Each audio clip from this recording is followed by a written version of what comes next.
सदा शिवम भजाम्यहं, श्री शिवाय नमस्तुभ्यं। बंधुजनों, भक्तजनों, आप सभी का ब्राह्मण देव कन्या चैनल पर बहुत बहुत स्वागत है।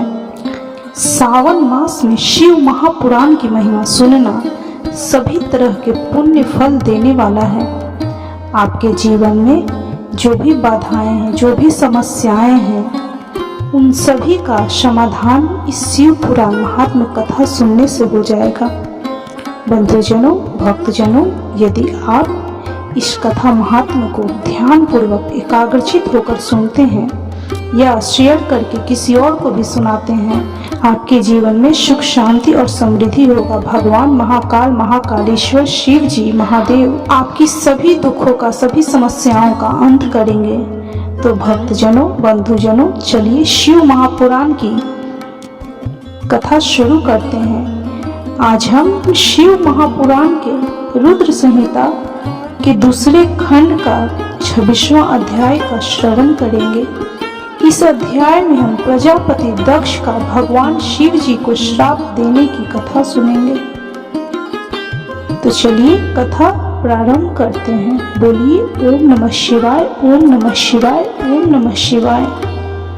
ब्रह्मा जी बोले, हे नारद, पूर्व काल में समस्त महात्मा और ऋषि प्रयाग में इकट्ठा हुए। वहां पर उन्होंने एक बहुत विशाल यज्ञ का आयोजन किया था। उस यज्ञ में देवर्षि, देवता, ऋषि, मुनि, साधु, संत, सिद्ध गण तथा ब्रह्मा का साक्षात्कार करने वाले महान ज्ञानी पधारे, जिसमें मैं स्वयं अपने महातेजस्वी निगमों, आगमों सहित परिवार को लेकर वहां पहुंचा। वहां बहुत बड़ा उत्सव हो रहा था। अनेक शास्त्रों में ज्ञान की चर्चा एवं वाद विवाद हो रहा था। उस यज्ञ में त्रिलोकीनाथ भगवान शिव भी देवी सती और अपने गणों सहित पधारे थे। भगवान शिव को वहां आया देख मैंने सभी देवताओं, ऋषि, मुनियों ने उन्हें झुककर भक्ति भाव से प्रणाम किया तथा अनेक प्रकार से उनकी स्तुति की। शिव जी की आज्ञा पाकर सभी ने अपना स्थान, आसन ग्रहण कर लिया। इसी समय प्रजापति दक्ष भी वहां आ पहुंचे। वे बड़े ही तेजस्वी थे। प्रजापति दक्ष ने मुझे प्रणाम करके अपना आसन ग्रहण कर लिया। वे ब्रह्मांड के अधिपति थे, इसी कारण उन्हें अपने पद का घमंड हो गया था। उनके मन में अहंकार ने घर कर लिया था। ब्रह्मांड के अधिपति होने के कारण वे सभी देवताओं के वंदनीय थे। सभी ऋषि मुनियों सहित देवर्षियों ने भी मस्तक झुकाकर प्रजापति दक्ष को प्रणाम किया और उनकी स्तुति कर उनका आदर सत्कार किया। परंतु त्रिलोकीनाथ भगवान शिव शंभु ने तो न तो उन्हें प्रणाम किया और न ही अपने आसन से उठकर प्रजापति दक्ष का स्वागत किया। इस बात पर प्रजापति दक्ष क्रोधित हो गए।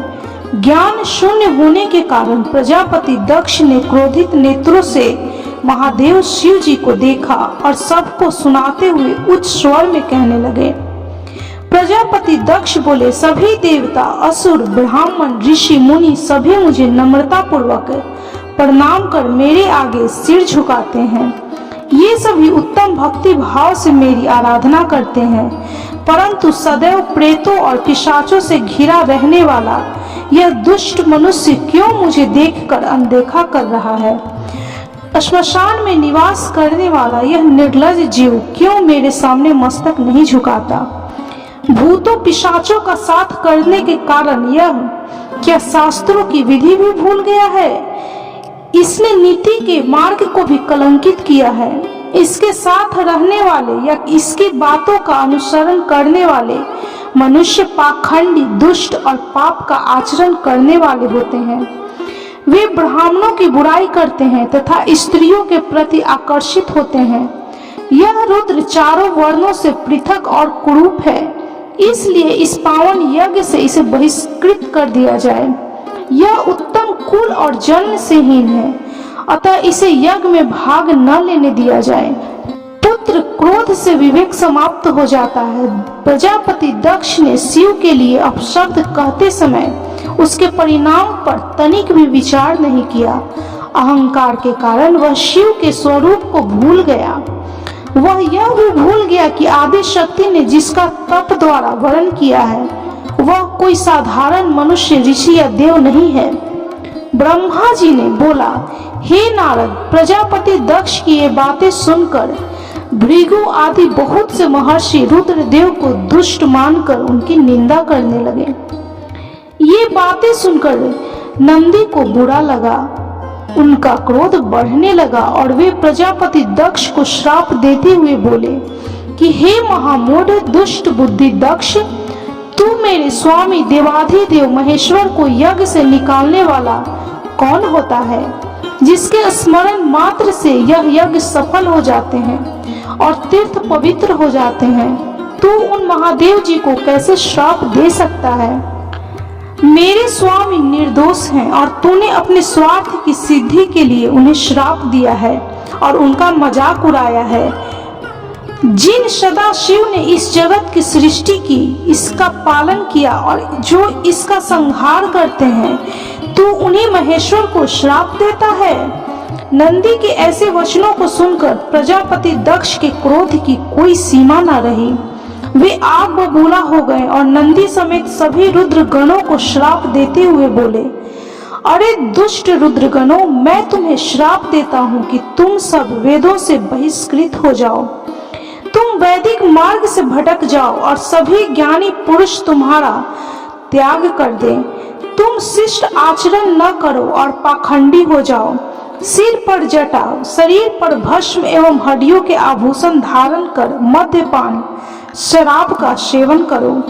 जब प्रजापति दक्ष ने शिव जी के प्रिय पार्षदों को भी इस प्रकार श्राप दे दिया तो नंदी बहुत क्रुद्ध हो गए। नंदी भगवान शिव के प्रिय पार्षद हैं। वे बड़े गर्व से प्रजापति दक्ष को उत्तर देते हुए बोले, नंदीश्वर ने कहा कि हे दुर्बुद्धि दक्ष, तुझे शिव तत्व का ज्ञान नहीं है। तूने अहंकार में शिव गणों को श्राप दे दिया है। तेरे कहने पर भृगु आदि ब्राह्मणों ने भी अभिमान के कारण भगवान शिव का मजाक उड़ाया है। अतः मैं भगवान शिव के तेज के प्रभाव से तुझे श्राप देता हूँ कि तुझ जैसे अहंकारी मनुष्य जो सिर्फ कर्मों के फल को देखता है, वेदवाद में फंसकर रह जाएंगे। उनका वेद तत्व ज्ञान शून्य हो जाएगा। वे सदैव मोह माया में ही लिप्त रहेंगे। वे पुरुषार्थ विहीन होंगे और स्वर्ग को ही महत्व देंगे। वे क्रोधी व लोभी होंगे। वे सदा ही दान लेने में लगे रहेंगे। हे प्रजापति दक्ष, जो भी भगवान शिव को सामान्य देवता समझकर उनका अनादर करेगा, वह सदैव के लिए तत्व ज्ञान से विमुख हो जाएगा। वह आत्मज्ञान को भूलकर पशु के समान हो जाएगा तथा यह दक्ष जो कि कर्मों से भ्रष्ट हो चुका है, इसका मुख बकरी के समान हो जाएगा। इस प्रकार बहुत गुस्से से भरे नंदी ने जब दक्ष ब्राह्मणों को श्राप दिया तो वहां बहुत शोर मच गया। भगवान शिव मधुर वाणी में नंदी को समझाने लगे कि वे शांत हो जाएं। प्रभु शिव बोले, नंदीश्वर, तुम तो परम ज्ञानी हो, तुम्हें क्रोध नहीं करना चाहिए। तुमने बिना कुछ जाने और समझे ही दक्ष तथा समस्त ब्राह्मण कुल को श्राप दे दिया है। सच्चाई तो यह है कि मुझे कोई भी श्राप छू नहीं सकता है, इसलिए तुम्हें अपने क्रोध पर नियंत्रण रखना चाहिए था। किसी की बुद्धि कितनी भी दूषित क्यों न हो, वह कभी वेदों को श्राप नहीं दे सकता। नंदी, तुम तो सिद्धि को भी तत्व ज्ञान का उपदेश देने वाले हो। तुम तो जानते हो कि मैं ही यज्ञ हूँ, मैं ही यज्ञ कर्म हूँ, यज्ञ की आत्मा मैं हूँ, यज्ञ परायण यजमान भी मैं हूँ। फिर मैं कैसे यज्ञ से बहिष्कृत हो सकता हूँ? तुमने व्यर्थ ही ब्राह्मणों को भी श्राप दे दिया है। ब्रह्मा जी बोले, नारद, जब भगवान शिव ने अनेक प्रकार से नंदीश्वर को समझाया तो उनका क्रोध शांत हो गया। तब शिव जी अपने अन्य गणों व पार्षदों के साथ अपने निवास स्थान कैलाश पर्वत पर चले गए। क्रोध से भरे दक्ष भी ब्राह्मणों के साथ अपने स्थान पर चले गए, परंतु उनके मन में महादेव जी के लिए क्रोध एवं ईर्ष्या का भाव ऐसा ही बना रहा। उन्होंने शिव जी के प्रति श्रद्धा को त्याग दिया और उनकी निंदा करने लगे। दिन ब दिन उनकी ईर्ष्या बढ़ती ही जा रही थी। ब्रह्मा जी बोले, हे महर्षि नारद, इस प्रकार क्रोधित व अपमानित दक्ष ने कनखल नामक तीर्थ में एक बहुत बड़े यज्ञ का अनुष्ठान किया। उस यज्ञ में उन्होंने सभी देवर्षियों, महर्षियों तथा देवताओं को दीक्षा देने के लिए बुलाया। अगस्त, कश्यप, अत्रि, वामदेव, भृगु, दधीचि, भगवान व्यास से भारद्वाज, गौतम, पैल, पराशर, गर्ग, भार्गव, कुश, सीत, सुमंतु, त्रिक, कंक और वैशंपायन सहित अनेक ऋषि मुनि अपनी पत्नियों व पुत्रों सहित प्रजापति दक्ष के यज्ञ में सम्मिलित हुए। समस्त देवता अपने देवगणों के साथ प्रसन्नता पूर्वक यज्ञ में गए। अपने पुत्र प्रजापति दक्ष की प्रार्थना स्वीकार मैं विश्व स्रष्टा ब्रह्मा और वैकुंठ लोक से भगवान श्री हरि विष्णु भी उस यज्ञ में पहुंचे। वहां प्रजापति दक्ष ने सभी पधारे हुए अतिथियों का खूब आदर सत्कार किया। उस यज्ञ के स्थान का निर्माण देवताओं के शिल्पी विश्वकर्मा द्वारा किया गया था। विश्वकर्मा ने बहुत से दिव्य भवनों का निर्माण किया। उन भवनों में प्रजापति दक्ष ने यज्ञ में पधारे अतिथियों को ठहराया। दक्ष ने भृगु ऋषि को ऋतवज बनाया। भगवान श्री हरि विष्णु यज्ञ के अधिष्ठाता बने। इस विधि को मैंने ही बताया। दक्ष सुंदर रूप धारण कर यज्ञ मंडल में उपस्थित था। उस महान यज्ञ में 88,000 ऋषि एक साथ हवन कर सकते थे।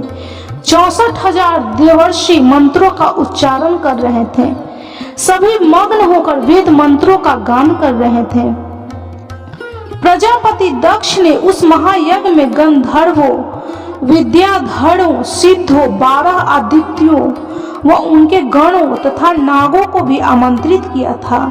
साथ ही देश विदेश के अनेक राजा उसमें उपस्थित थे, जो अपने सेना एवं दरबारियों सहित यज्ञ में पधारे थे। कौतुक और मंगलाचार कर दक्ष ने यज्ञ की दीक्षा ली, परंतु उस दुरात्मा प्रजापति दक्ष ने त्रिलोकीनाथ करुणा निधान भगवान महेश्वर शिव को यज्ञ के लिए निमंत्रण नहीं भेजा था, न ही अपनी पुत्री सती को ही बुलाया था। प्रजापति दक्ष के अनुसार भगवान शिव कपालधारी हैं, इसलिए उन्हें यज्ञ में स्थान देना गलत है। सती भी शिव जी की पत्नी होने के कारण कंपाली भार्या हुई, अतः उन्हें भी बुलाना पूर्णतः अनुचित था। प्रजापति दक्ष का यज्ञ महोत्सव अत्यंत धूमधाम एवं हर्ष उल्लास से आरंभ हुआ। सभी ऋषि मुनि अपने अपने कार्य में संलग्न हो गए। तभी वहां महर्षि दधीचि पधारे। उस यज्ञ में भगवान शंकर को न पाकर दधीचि बोले, हे श्रेष्ठ देवताओं और महर्षियों, मैं आप सभी को श्रद्धा पूर्वक नमस्कार करता हूँ। हे श्रेष्ठ जनों, आप सभी यहाँ इस महान यज्ञ में पधारे हैं। मैं आप सब से यह पूछना चाहता हूँ कि मुझे इस यज्ञ में त्रिलोकीनाथ भगवान शंकर कहीं भी दिखाई नहीं दे रहे हैं। उनके बिना यह यज्ञ मुझे सूना लग रहा है। उनकी अनुपस्थिति से यज्ञ की शोभा कम हो गई है। जैसा कि आप सभी जानते हैं कि भगवान शिव की कृपा से ही सभी कार्य सिद्ध होते हैं। वे परम सिद्ध पुरुष नीलकंठधारी प्रभु शिव शंकर यहाँ क्यों नहीं दिखाई दे रहे हैं, जिनकी कृपा से अमंगल भी मंगल हो जाता है, जो सर्वथा सबका मंगल करते हैं। उन भगवान शिव का यज्ञ में उपस्थित होना बहुत आवश्यक है।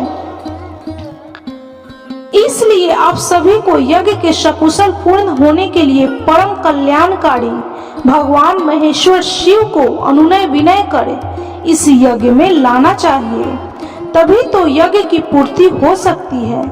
इसलिए आप सभी श्रेष्ठ जन तुरंत कैलाश पर्वत पर जाएं और भगवान शिव एवं माता देवी सती को यज्ञ में ले आए।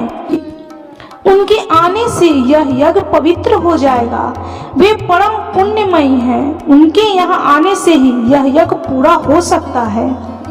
महर्षि दधीचि की बातों को सुनकर प्रजापति दक्ष हंसते हुए बोले, कि भगवान श्री हरि विष्णु देवताओं के मूल हैं, अतः मैंने उन्हें सादर यहाँ बुलाया है। जब वे यहाँ उपस्थित हैं तो भला यज्ञ में क्या कमी हो सकती है। भगवान श्री हरि विष्णु के साथ साथ ब्रह्मा जी भी वेदों, उपनिषद और विविध आगमों के साथ यहाँ पधारे हैं। देवगणों सहित इंद्र भी यहाँ उपस्थित हैं। वेद और वेद तत्वों को जानने वाले तथा उनका पालन करने वाले सभी महर्षि यज्ञ में आ चुके हैं। जब सभी देवगण एवं श्रेष्ठ जन यहाँ उपस्थित हैं तो रुद्र देव की यहाँ क्या आवश्यकता है। मैंने सिर्फ ब्रह्मा जी के कहने पर अपनी पुत्री सती का विवाह शिव जी से कर दिया था। मैं जानता हूँ कि वे कुलहीन हैं, उनके माता पिता का कुछ भी पता नहीं है। वे भूतों और प्रेतों, पिशाचों के स्वामी हैं। वे स्वयं ही अपनी प्रशंसा करते हैं। वे मूढ़, जड़, मौनी और ईर्ष्यालु होने के कारण यज्ञ में बुलाए जाने की योग्य नहीं है। अतः दधीची जी, आप उन्हें यज्ञ में बुलाने के लिए न कहें। आप सब ऋषि मुनि मिलकर अपने सहयोग से मेरे इस यज्ञ को सफल बनाएं। दक्ष की बात सुनकर दधीची मुनि बोले कि हे प्रजापति दक्ष, परम कल्याणकारी भगवान शिव को यज्ञ में न बुलाकर तुमने इस यज्ञ को पहले ही भंग कर दिया है। यह यज्ञ कहलाने लायक ही नहीं है। तुमने भगवान शिव को निमंत्रण न देकर उनकी अवहेलना की है, इसलिए तुम्हारा विनाश निश्चित है। यह कहकर महर्षि दधीची वहां से अपने आश्रम चले गए। उनके पीछे पीछे भगवान शिव का अनुसरण करने वाले सभी ऋषि मुनि भी वहां से चले गए। प्रजापति दक्ष के समर्थकों ने यज्ञ छोड़कर गए ऋषि मुनियों के प्रति व्यंग भरे वचनों का प्रयोग किया। इस प्रकार प्रसन्न होकर प्रजापति दक्ष बोलने लगे कि यह बहुत अच्छी बात है कि मंद बुद्धि और मिथ्यावाद में लगे दुराचारी मनुष्य सभी इस यज्ञ को त्याग करके स्वयं ही चले गए हैं। भगवान श्री हरि विष्णु और ब्रह्मा जी, जो कि सभी वेदों के ज्ञाता हैं और वेद तत्वों से परिपूर्ण हैं, इस यज्ञ में उपस्थित हैं। ये ही मेरे यज्ञ को सफल बनाएंगे। ब्रह्मा जी बोले कि दक्ष की ये बातें सुनकर वे सभी शिव माया से मोहित हो गए। सभी देवर्षि आदि देवताओं का पूजन करने लगे। इस प्रकार यज्ञ पुनः आरंभ हो गया। मुनि श्रेष्ठ, इस प्रकार वहां यज्ञ स्थल पर रुके अनेक देवर्षि ऋषि मुनि वहां पुनः यज्ञ को पुनः पूर्ण करने हेतु पूजन करने लगे। ब्रह्मा जी कहते हैं, नारद, जिस समय देवता और ऋषिगण दक्ष के यज्ञ में भाग लेने के लिए उत्सव करते हुए जा रहे थे, उस समय दक्ष की पुत्री सती अपनी सखियों के साथ गंधमादन पर्वत पर धारा गृह में अनेक क्रीड़ाएं कर रही थीं। सती ने देखा कि रोहिणी के साथ चंद्रमा कहीं जा रहे थे। तब सती ने अपनी प्रिय सखी विजया से कहा कि हे विजय, जल्दी जाकर पूछो कि देवी रोहिणी और चंद्र कहाँ जा रहे हैं। तब विजया दौड़कर चंद्रदेव के पास गई और उन्हें नमस्कार करके उनसे पूछा कि हे चंद्रदेव, आप कहाँ जा रहे हैं। चंद्रदेव ने उत्तर दिया कि वे दक्ष द्वारा आयोजित यज्ञ में निमंत्रित हैं, अतः वहीं जा रहे हैं। यज्ञ उत्सव के बारे में सुनकर देवी विजया तुरंत देवी सती के पास आई और सारी बातों से सती को अवगत कराया। तब देवी सती को बड़ा आश्चर्य हुआ कि ऐसी क्या बात है जो पिताजी ने यज्ञ उत्सव के लिए अपनी बेटी दामाद को निमंत्रण तो दूर सूचना भी नहीं दी। बहुत सोचने पर भी उनकी समझ में कुछ नहीं आ सका। असमंजस की स्थिति में वे अपने पति महादेव जी के पास गईं और उनसे कहने लगी। सती बोली कि हे महादेव जी, हे स्वामी, मुझे ज्ञात हुआ है कि मेरे पिता श्री दक्ष ने एक बहुत बड़े यज्ञ उत्सव का आयोजन किया है, जिसमें उन्होंने सभी देव ऋषियों, महर्षियों एवं देवताओं को आमंत्रित किया है। सभी देवता और ऋषिगण वहां एकत्रित हो चुके हैं। हे प्रभु, मुझे बताइए कि आप वहां क्यों नहीं जा रहे हैं। आप सभी सुहृदयों से मिलने को हमेशा आतुर रहते हैं। आप भक्त वत्सल हैं। हे प्रभु, उस महायज्ञ में सभी आपके भक्त पधारे हैं। आप मेरी प्रार्थना मानकर आज ही मेरे साथ मेरे पिता के उस महान यज्ञ में चलिए। सती इस प्रकार भगवान शंकर से यज्ञशाला में चलने की प्रार्थना करने लगी। सती की प्रार्थना सुनकर भगवान महेश्वर शिव जी बोले कि हे देवी, तुम्हारे पिता प्रजापति दक्ष मेरे विशेष द्रोही हो गए हैं। वे मुझसे बैर की भावना रखते हैं, इसी कारण उन्होंने मुझे निमंत्रण नहीं दिया, और जो बिना बुलाए दूसरों के घर जाते हैं वे मरण से भी अधिक अपमान पाते हैं। हे देवी, उस यज्ञ में सभी अभिमानी मूढ़ और ज्ञान शून्य देवता और ऋषि ही हैं। उत्तम व्रत का पालन करने वाले और मेरा पूजन करने वाले सभी ऋषि मुनियों और देवताओं ने उस महायज्ञ का त्याग कर दिया है तथा अपने अपने धाम को वापस चले गए हैं। अतः प्रिय, हमारा उस यज्ञ में जाना अनुचित है। वैसे भी बिना बुलाए जाना अपना अपमान कराना होता है। महादेव शिव जी की इन बातों को सुनकर देवी सती क्रुद्ध हो गईं और शिव जी से बोली कि हे प्रभु, आप तो सबके परमेश्वर हैं। आपके उपस्थिति होने से यज्ञ सफल हो जाते हैं। आपको मेरे दुष्ट पिता ने आमंत्रित नहीं करके आपका अपमान किया है। भगवान, मैं ऐसा करने का प्रयोजन जानना चाहती हूँ कि क्यों मेरे पिता ने आपका अनादर किया है। इसलिए मैं अपने पिता के यज्ञ में जाना चाहती हूँ ताकि इस बात का पता लगा सकूं। अतः प्रभु, आप मुझे आज्ञा प्रदान करें। देवी सती के क्रोधित शब्दों को सुनकर भगवान शंकर बोले कि हे देवी, यदि तुम्हारी इच्छा वहां जाने की है तो मैं तुम्हें आज्ञा देता हूँ कि अपने पिता के यज्ञ में जाओ। नंदीश्वर को सजाकर उस पर चढ़कर अपने संपूर्ण वैभव के साथ अपने पिता के यहाँ जाओ। शिव जी की आज्ञा मानकर देवी सती ने उत्तम श्रृंगार किया और अनेक प्रकार के आभूषण धारण करके देवी सती अपने पिता की घर की ओर चल दी। उनके साथ शिव जी ने 60,000 रौद्र गणों को भी भेजा। वे सभी गण उत्सव रचाकर देवी का गुणगान करते हुए प्रजापति दक्ष के घर की ओर जाने लगे। शिव गणों ने पूरे रास्ते शिवा के यश का गान किया। उस यात्रा काल में जगदम्बा बहुत शोभा पा रही थी। उनकी जय जयकार से सारी दिशाएं गूंज रही थी। बंधुजनों, भक्तजनों, इस प्रकार शिव महापुराण के रुद्र संहिता के दूसरे खंड का 28वां अध्याय संपन्न हुआ। तो बोलिए, कर्पूर गौरम करुणावतारम संसार सारम भुजगेंद्र हारम सदा वसंतम हृदयारविंदे भवम भवानी सहितम नमामि। ओम नमः शिवाय, ओम नमः शिवाय, ओम नमः शिवाय। आप भी इस शिव भक्ति की कथा अवश्य सुने। इस कथा को सुनने से आपके मन की जो भी मनोरथें होंगी भगवान पूर्ण करेंगे। आपके जीवन की सभी समस्याओं का भगवान शिव महाकालेश्वर समाधान करेंगे। तो बोलिए, कर्पूर गौरम करुणावतारम संसार सारम भुजगेंद्र हारम सदा वसंतम हृदयारविंदे भवम भवानी सहितम नमामि। ओम नमः शिवाय, ओम नमः शिवाय, ओम नमः शिवाय।